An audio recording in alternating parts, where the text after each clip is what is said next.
Hello YouTube viewers, welcome to my channel Science to Technology. In today's show, Camera Tuesday, we're going to talk about panoramic lens logic. So what's the logic behind it? So let's dive deep into it.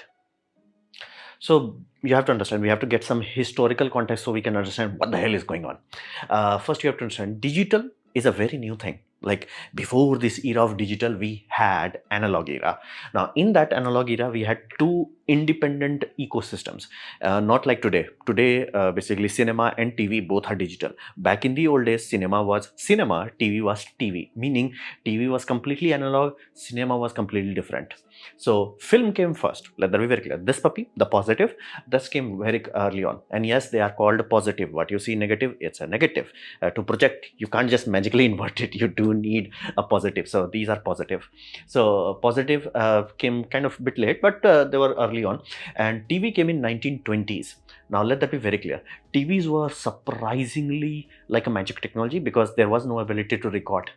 There was nothing. Nobody even had an idea. So broadcast was just broadcast. Like once it's gone out to the ether, the end. It was almost like a FM. Now imagine a FM station without any recording ability. Now you're like, didn't we had VCR? VCRs came very late, and the recording ability that can record channels good enough, that did not exist. It's surprisingly long. So when the productions were high enough, they literally had a film camera capture a TV broadcast. That was the only way for quite some time. So TV had a different kind of aura. Now because TV was real, live, it got attention damn quickly. Meaning from 1930s to like 1940s, that 10 year, it just like more and more people. And again, this is very early on. Transistors were not even invented properly and people were just going all into it. So TV became a thing, and TV became such a big thing that standards had to be made. In that standard, 4:3 was created. So 4:3 became a de facto standard for televisions. Now let that be very clear. 1950s comes along, color TV starts to come along, and TVs were flying off the shelf. Meaning TVs were not only went from a status symbol to like, dude, it's a cool thing to have, and lot of love was poured into TV industry. Cinema industry at that point in time is like almost struggling to get audience. That's how big of a shock it was. So cinema industry realized they needed something different to create a very big separation. Early days, separation was not that big because again, early film camera, while it was film camera, it was not like, whoa. It was like, because again, no matter how good your film is, no matter how good your sensor is, if lens is garbage, garbage in equals garbage out. So lens was not that great. Film simulations, like basically film formulations were not that great. So things were not that great. And there was no push. But TV like bitch slapped them so hard. They're like, no, we gotta fix this. We have to improve the lighting. We have to compete against TV people.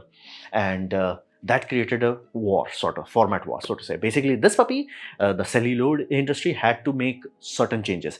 So they started to look into widening the field of view. The idea was that TV, people liked it, TV, but we have to understand, TV at best case scenario, you are going to get 10 inches or 15 inches. And I am pretty sure 15 inches came way later.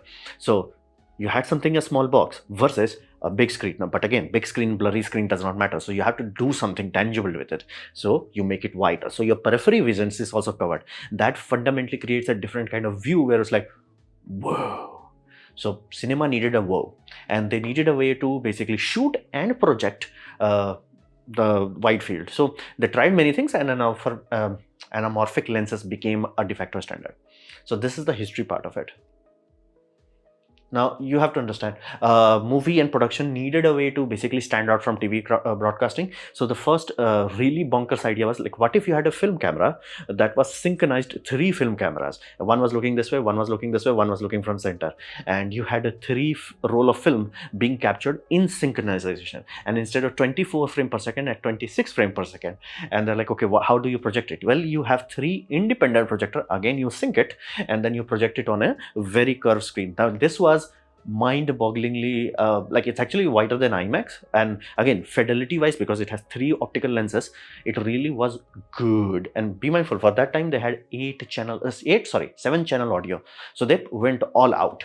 And this was the first attempt where somebody was like, okay, what if we have 3 film strips and we are really capturing it? It did not work. They made movie on it, I think two movies and few documentaries, but it did not work simply because theater houses could not handle it. It was just like, dude, we have to have three projectors which are far apart, and we have to make sure they are perfectly sync, and no matter what you do, because again, this is not LED era, this is arc lamp era.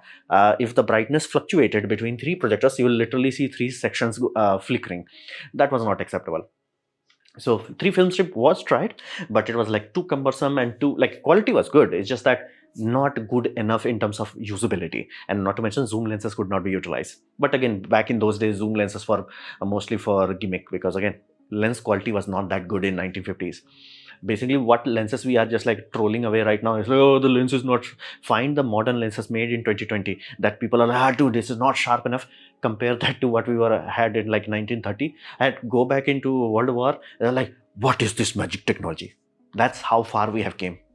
So three film strip, people tried that, did not work. But somebody have the ideas like, okay, why have three? But one you have larger film stock itself. So generally, whenever you are talking about film stock, what you are looking at is that 35mm film roll, and you have that film roll, cool, awesome, that is going horizontally, that's your photo camera. Somebody was like, okay, what if we are manufacturing it and we just go twink, and we just like go like this? So you put more frame into it, and it becomes economical, things work, everybody is fine, everything is dandy, but it does not have wide enough. So it's like, okay, what if we made the film stock wide enough?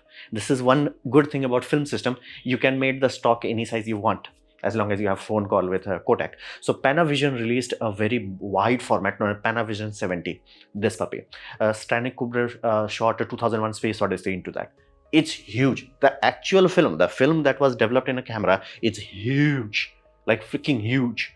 So if you ever get to see actual like fully digitized version of this, you'll be like, holy damn, like this was not good, this was like good, really, really good. That was the easiest way where they can have a genuine wide aspect ratio and have genuine quality into it.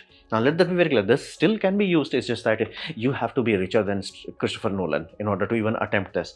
But holy damn, the output quality is like on a whole different level, like not even IMAX holder, because again, IMAX is more squarish, so it does not have that peripheral vision advantage. This is like, I got you, fam.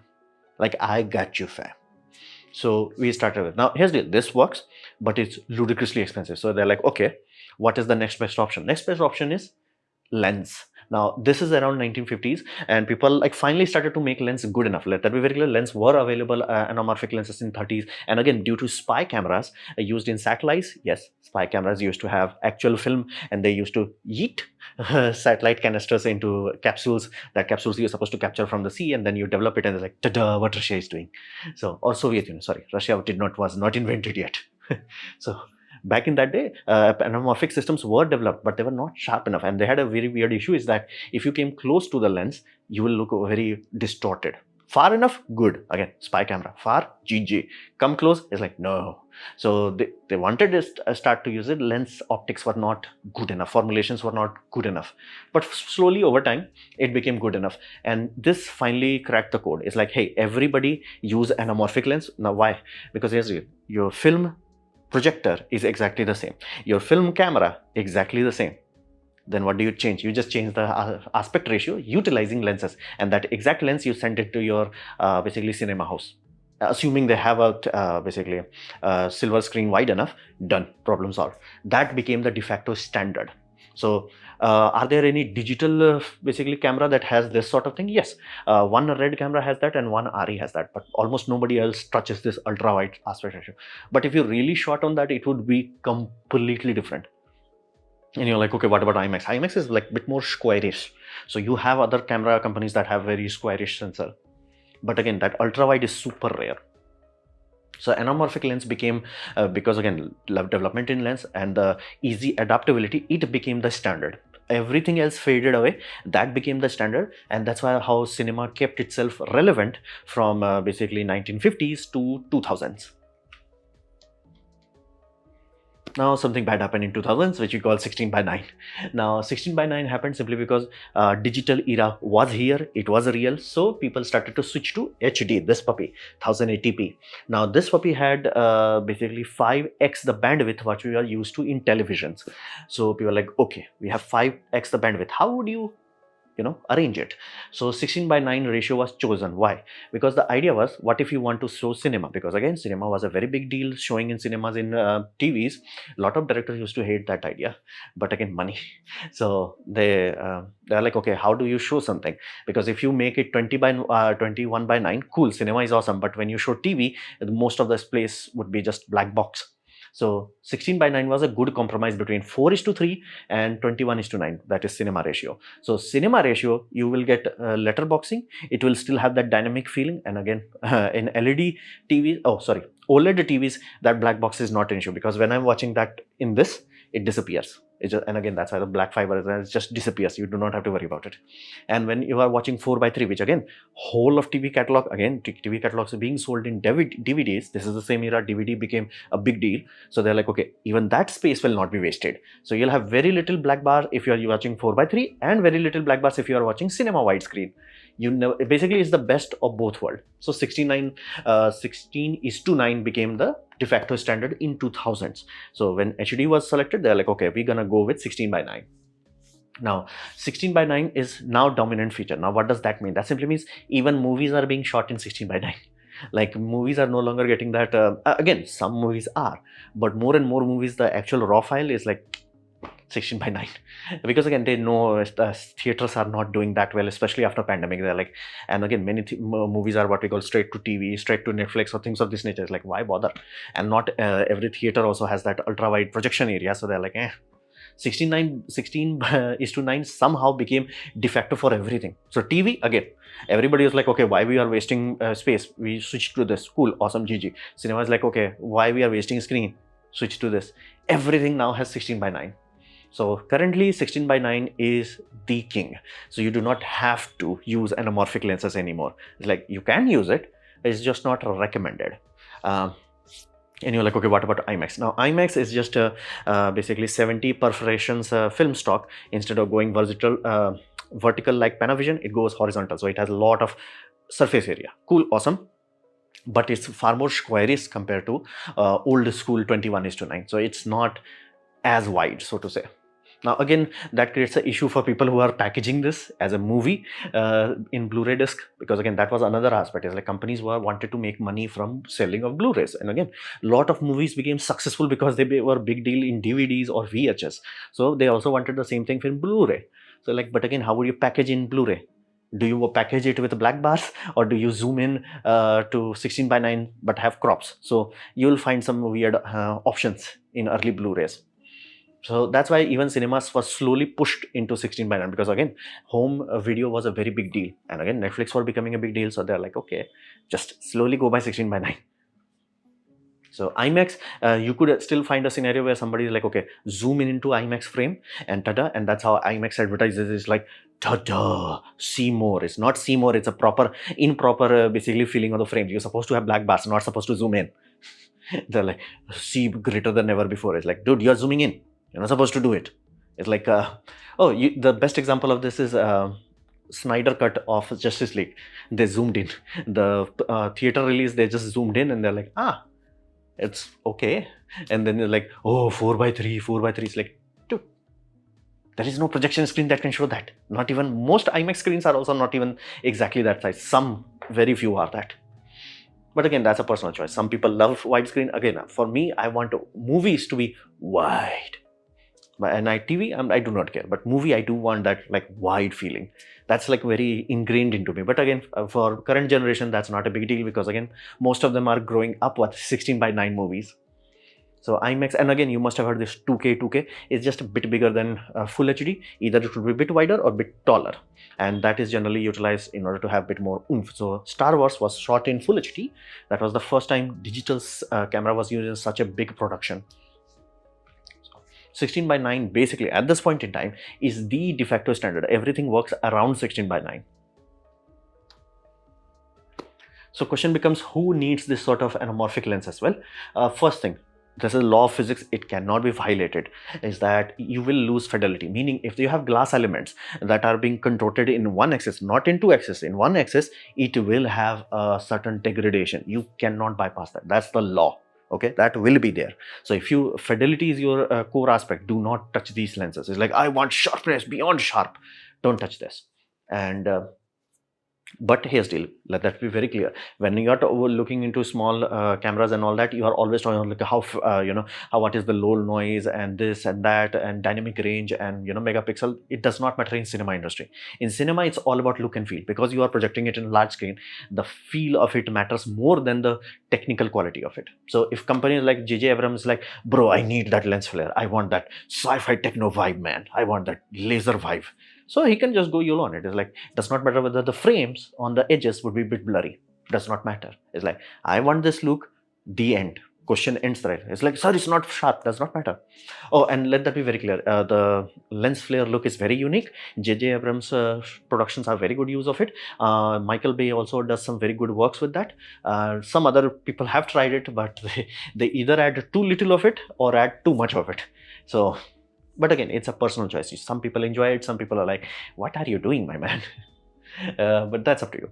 And one ironic benefit of this, when you are squashing the image going into this, is that sides become blurry. Meaning if you are getting the mean transfer function in the center area, it's kind of good. The moment you goes on the edges, it starts to become a bit soft.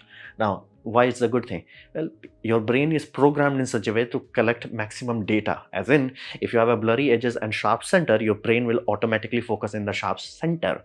So in that center, if you have the lens that automatically creates that, that creates a very easy viewing experience for the customers, as in like the audience.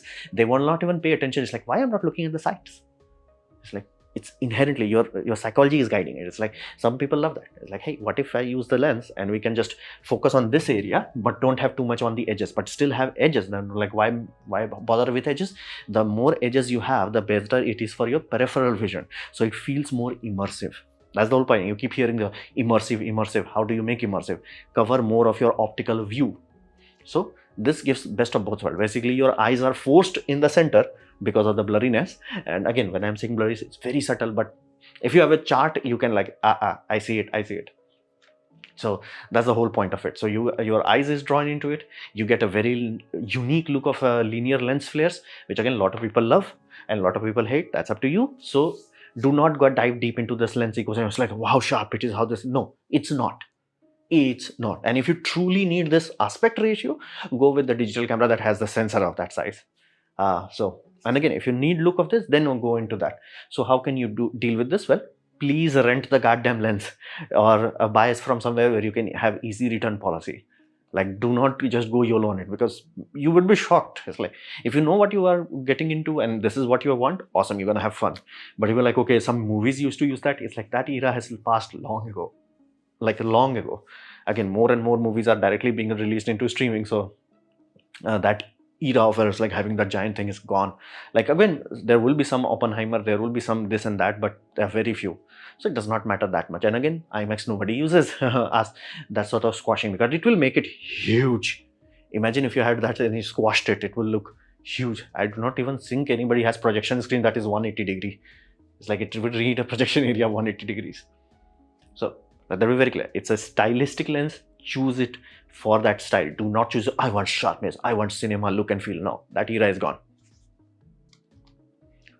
So this was my presentation on anamorphic lens logic. Hopefully you have liked it, learned from it. In that case, please click the like button, share it amongst your friends. That will help me a lot. If you didn't like it, didn't enjoy it, I urge you to press dislike, press it twice to show me extra disappointment. Please leave a comment because I do try to reply to all of them. Subscribe, press the bell icon if you're free, and as always, thanks for watching.